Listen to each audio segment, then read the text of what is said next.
Hello, hello, happy Sunday. This is Franklin here. How are you doing today? I trust your weekend has been awesome and great, and hopefully, you are enjoying the summer for those of you who are in the summer season at this point.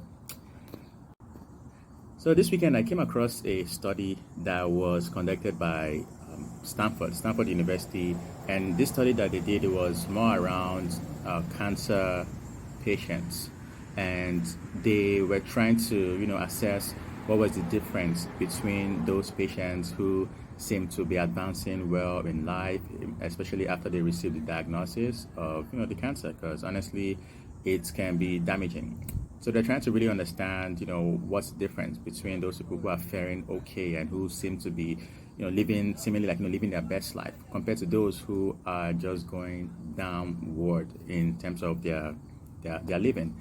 And one thing that they came to realize was that those cancer patients who had a strong will to live, those people who had hope of a better tomorrow, those people who had a reason to live, they tend to fare better in life compared to those who really just seem to be in a hopeless situation.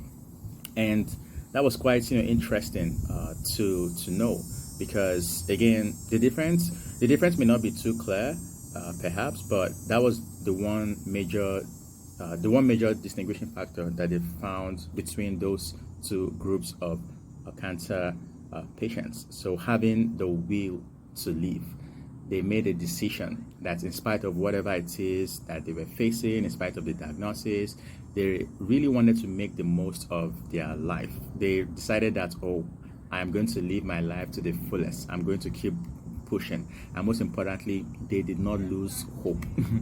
They did not lose hope. And that's something I really want to encourage you with, especially on this video, to not lose hope. Don't give up your will to live.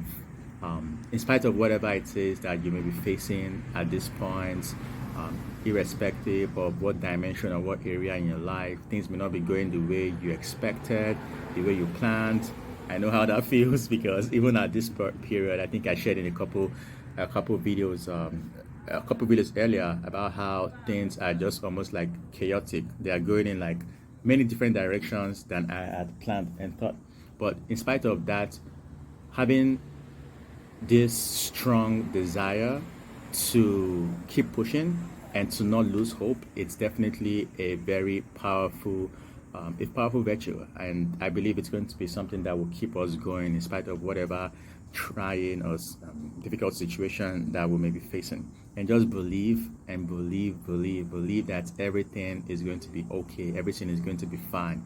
Yeah, so I just want to encourage you, don't lose hope, keep going, keep pushing. Everything is going to work out well. Trust God as well that your future is going to be better and brighter than your present time, and always stay present in the moment. Let go of whatever it is that may have happened in the past. We can't really change anything that happened in the past, but we can make our future better, and we can stay in the present so we don't lose touch with what is important in our lives. But most importantly, hope in the present is what in the future rather hope in the future is what gives us strength in the present. So stay hopeful and don't give up on your will to live, and say to yourself, just like Eric Thomas always says, the hip hop preacher, I can, I will, I must. So you remind yourself that you can do it, you will do it, because you have the will to live, and the will to live a great life. The great life and the best life that God has for you. And you know what? You must, because if you can't do it, then why not do it? So you must do it because you can do it. And I believe God willing that everything is going to work out well for your good and for God's glory as well. But just don't lose hope. Do not lose hope. Just keep pushing and keep going. I'm cheering for you, and I hope that you have an amazing and a great week ahead. I've been Franklin here, and obviously don't forget that you're more than enough, you're worthy, you're deserving, you are loved. So stay hopeful, and let's go get it. Bye. Have a nice one. Peace.